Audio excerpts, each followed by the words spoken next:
दोस्तों प्रयागराज के संगम घाट पर एक साधारण से माता पिता अपनी नन्ही बच्ची राधिका के साथ महाकुंभ मेले में पहुंचे। राधिका दोस्तों महज 5 साल की थी और उसकी बड़ी बड़ी आंखें और मासूम मुस्कान हर किसी का दिल छू रही थी। यह पहला मौका था जब वो अपनी बेटी को महाकुंभ के विशाल मेले में लेकर के आए थे। राधिका के पिता विक्रम और माँ दोस्तों सुनीता बहुत ही खुश थे। सुनीता ने दोस्तों राधिका को हल्की गुलाबी रंग की फ्रॉक और गले में छोटी सी रुद्राक्ष की माला पहनाई थी।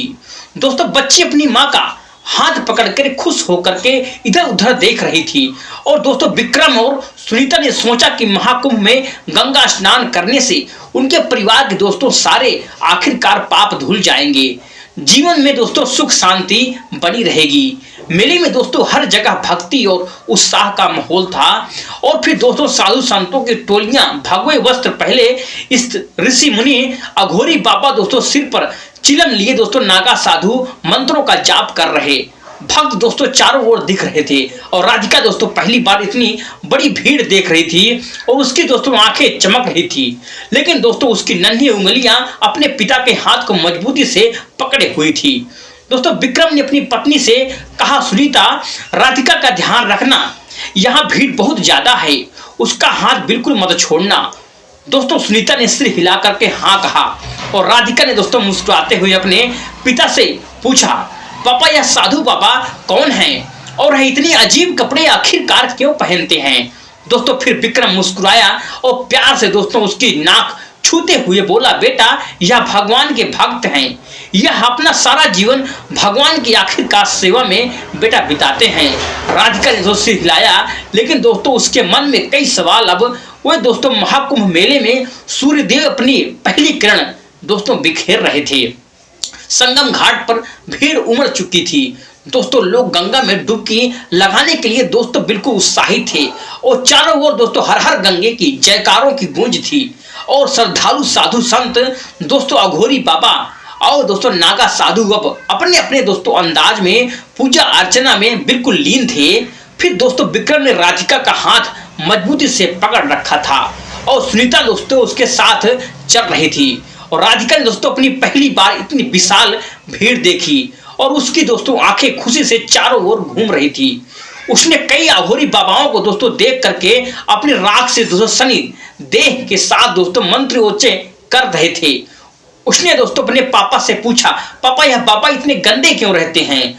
दोस्तों फिर विक्रम मुस्कुराते हुए बोले, बेटा यह बाबा भगवान शिव के बिल्कुल भक्त हैं, यह अपना सब कुछ त्याग कर साधना में लीन हैं और अपने जीवन में शांति के मार्ग को हमेशा हमेशा के लिए प्राप्त करते हैं। दोस्तों फिर राधिका को यह बात बिल्कुल समझ में तो नहीं आई, लेकिन दोस्तों उसने सिर हिला दिया और वह छोटी छोटी दोस्तों बातों पर खुश हो रही थी और अचानक दोस्तों उसकी नजर गुब्बारे वाले पर पड़ी और वह दोस्तों पिता से अपने बोली, पापा मुझे यह गुब्बारा चाहिए। फिर दोस्तों विक्रम ने उसे समझाया कि बेटा पहले गंगा स्नान कर लेते हैं, फिर उसके बाद गुब्बारा भी ले लेंगे। संगम घाट पर दोस्तों स्नान के लिए एक लंबी सी कतार लगी हुई थी और विक्रम दोस्तों उसकी पत्नी सुनीता ने राधिका को अपने बीच में रखा और सावधानी से गंगा की ओर दोस्तों बढ़ने लगे। फिर राधिका को दोस्तों अपनी माँ का हाथ मजबूती से पकड़ने को कहा। दोस्तों फिर गंगा के पवित्र जल में प्रवेश करते ही सुनीता ने दोस्तों भगवान का स्मरण किया और फिर दोस्तों विक्रम ने राधिका को अपनी गोद में उठाया और फिर गंगा दोस्तों जल में उसकी छोटी छोटी हथेलियां धोई और राधिका ने दोस्तों मासूमियत से पूछा, पापा यह पानी इतना आखिरकार ठंडा क्यों है। दोस्तों फिर विक्रम ने मुस्कुराते हुए कहा, बेटा यह पवित्र जल है, बेटा इससे मनुष्य के सभी पाप नष्ट हो जाते हैं, इसलिए गंगा जल कहते हैं इसे। राधिका को दोस्तों फिर कुछ समझ में नहीं आया और फिर दोस्तों उसने हम सिर हिला दिया। स्नान करने के बाद तो परिवार घाट पर लौटने लगा, लेकिन दोस्तों भीड़ बढ़ती जा रही थी और चारों ओर लोगों को सैलाब था। विक्रम ने दोस्तों राधिका का हाथ फिर से मजबूती से पकड़ लिया और पास में दोस्तों कुछ ही मंचले लड़कों ने शोर मचाना आखिरकार शुरू कर दिया, जिससे दोस्तों भीड़ में खलबली मच गई और फिर दोस्तों अचानक से भीड़ में धक्का मुक्का होने लगी। जैसे ही दोस्तों विक्रम और सुनीता भीड़ से निकलने की कोशिश कर रहे थे, तभी दोस्तों अचानक एक झटका लगा और दोस्तों राधिका का हाथ विक्रम के हाथ से बिल्कुल छूट गया। घबरा गई और चारों ओर दोस्तों देखने लगी और उसे अपनी माँ दोस्तों पिता कहीं भी नजर नहीं आए। भीड़ दोस्तों इतनी ज्यादा थी कि विक्रम और सुनीता ने तुरंत दोस्तों राधिका को ढूंढने की आखिरकार कोशिश शुरू कर दी। फिर विक्रम चिल्लाकर दोस्तों कहा, राधिका राधिका कहाँ हो बेटा। सुनीता की आंखों में दोस्तों आंसू बहने लगे और बिल्कुल बेहाल होकर दोस्तों भीड़ में इधर उधर देखने लगी। राधिका दोस्तों जोर जोर से रोने लगी। वह दोस्तों भीड़ में ही रोते रोते आखिरकार चलने लगी। वह दोस्तों डर से रोने लगी, लेकिन दोस्तों उसकी आवाज भीड़ के शोर में दब गई। कुछ ही पलों में दोस्तों उनकी दुनिया बिल्कुल बिखर गई और भीड़ दोस्तों तेजी से बढ़ रही थी और हर कोई घाट से बाहर निकलने की कोशिश कर रहा था। दोस्तों विक्रम ने राधिका का हाथ बिल्कुल मजबूती से पकड़ा हुआ था, लेकिन दोस्तों आपको बता दूं अचानक भीड़ में एक जोरदार धक्का लगा। विक्रम का जो संतुलन दोस्तों बिगड़ गया। उसी पल दोस्तों राधिका का नन्हा हाथ उनकी हाथों से छूट गया। लेकिन दोस्तों राधिका को जोर जोर से रोने लगी और अपने चारों ओर देखने लगी, लेकिन दोस्तों उसे अपने माता पिता कहीं भी नजर नहीं आए। चारों ओर दोस्तों अनजान चेहरे, शोर और धक्का मुक्का दोस्तों उसकी आंखों में आंसू आ गया और फिर दोस्तों बच्ची मासूमियत से रोते हुए चिल्लाने लगी। फिर दोस्तों माँ बाप कहाँ हो। यह दशा दोस्तों एक माता पिता के लिए सबसे दुखदायक होता है। तो उसकी आंखों से आंसू बहने लगे। उसने भीड़ में चारों तरफ नजर दौड़ाई, लेकिन दोस्तों राधिका कहीं नहीं दिखी। फिर दोस्तों सुनीता रोते हुए बोली, विक्रम मेरी बेटी मेरी राधिका कहाँ चली गई है। विक्रम ने दोस्तों सुनीता को संभालते हुए कहा और कोशिश की, लेकिन दोस्तों विक्रम खुद भी अंदर से बिल्कुल टूट चुका था, बिखर चुका था। दोस्तों विक्रम और सुनीता की आवाज सुनकर दोस्तों आसपास के लोग रुक गए और धीरे धीरे दोस्तों भीड़ में खलबली सी मच गई। कई दोस्तों लोग उसकी मदद करने लगे और दोस्तों किसी ने पूछा, आपकी बेटी कैसे दिखती है, उसने दोस्तों क्या पहना हुआ है। विक्रम ने दोस्तों कांपती हुई आवाज में कहा, वह 5 साल की है, उसने गुलाबी फ्रॉक पहनी है और गले में रुद्राक्ष की माला है, उसका नाम राधिका है। दोस्तों फिर कुछ लोगों ने राधिका को ढूंढने की कोशिश की और फिर भी दोस्तों राधिका इधर उधर जाने लगी, लेकिन दोस्तों भीड़ इतनी ज्यादा थी कि राधिका का दोस्तों पता ही लगाना बिल्कुल मुश्किल हो गया था। राधिका दोस्तों का भीड़ से बाहर निकलने की कोशिश कर रही थी। वह दोस्तों बार बार रोक करके अपनी माँ और पापा को दोस्तों पुकार रही थी। उसे समझ नहीं आ रहा था कि वह कहाँ जाए। अचानक दोस्तों एक साधु बाबा ने उसे देखा और फिर दोस्तों उन साधु बाबा का चेहरा बहुत ही ज्यादा चमक रहा था और दोस्तों उनके चेहरे पर एक हल्की सी मुस्कान थी और वह दोस्तों बाबा राधिका के पास गए और दोस्तों प्यार से बोले, बेटी तुम रो क्यों रही हो, तुम्हारे माँ बाप पिता कहाँ पर हैं। तो राधिका ने रोते हुए कहा, मुझे पापा चाहिए, माँ चाहिए। साधु बाबा ने दोस्तों उसे अपने पास बिठाया और शांत कराया। बाबा ने दोस्तों उसे बच्ची को एक गुब्बारा भी दिलाया, जिस गुब्बारे की दोस्तों उस बच्ची ने पहले कहा हुआ था अपने माँ बाप से। गुब्बारे को देखकर तो बच्ची दोस्तों कुछ समय के लिए तो शांत हो गई। संगम घाट पर दोस्तों राधिका के गायब होने की खबर जैसे दोस्तों बिल्कुल फैल गई थी।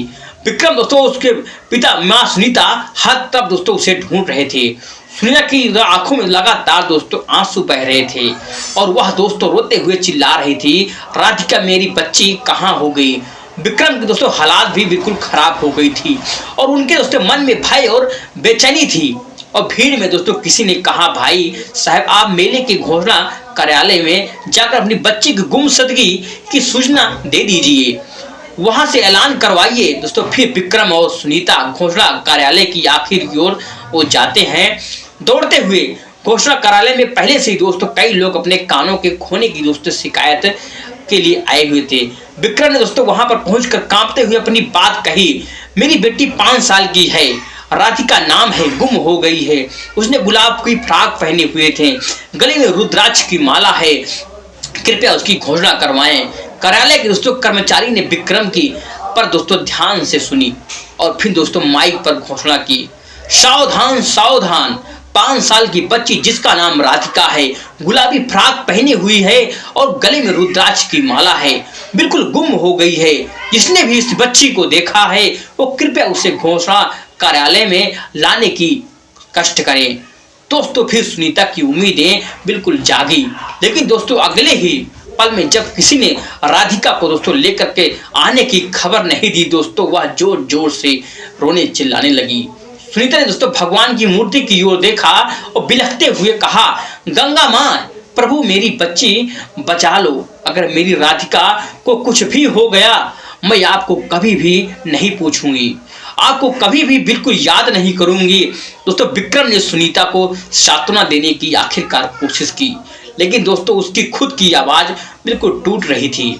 उधर दोस्तों राधिका साधु बाबा के पास बैठी थी। बाबा ने दोस्तों उसे प्रसाद दिया और उसकी दोस्तों भूख मिटाई।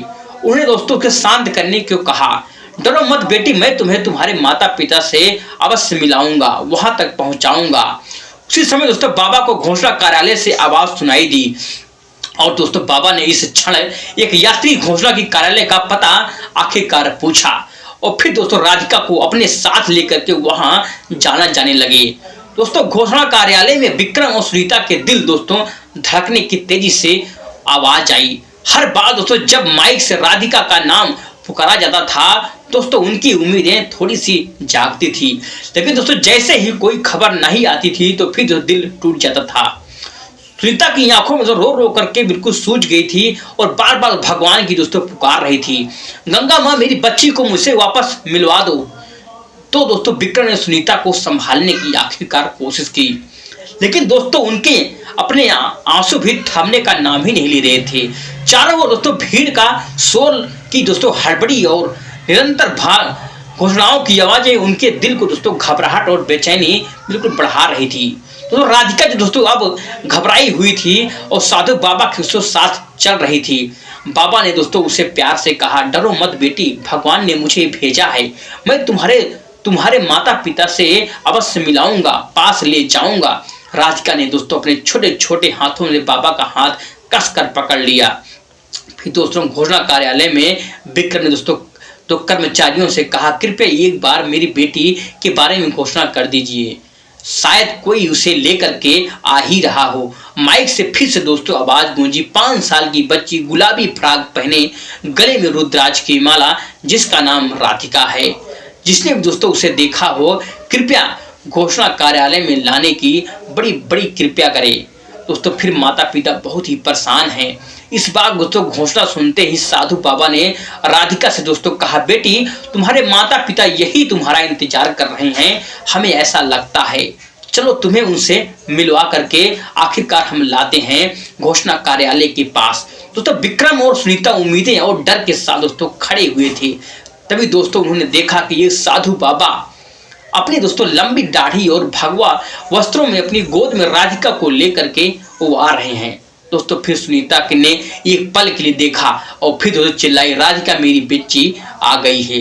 राधिका ने दोस्तों जैसे ही अपने माता पिता को देखा वह दौड़कर दोस्तों माता पिता के पास भागी। तो विक्रम ने भी दोस्तों दौड़ करके राधिका को अपनी बाहों में दोस्तों आखिरकार भर लिया।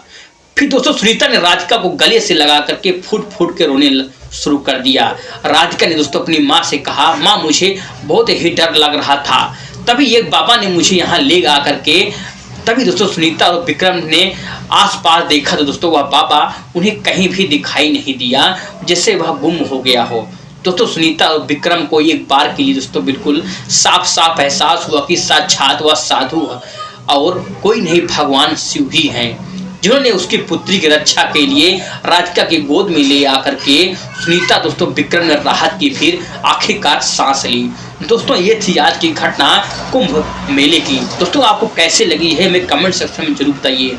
चलिए दोस्तों मिलते हैं नेक्स्ट कहानी में एक नई कहानी के साथ, तब तक के लिए जय हिंद जय।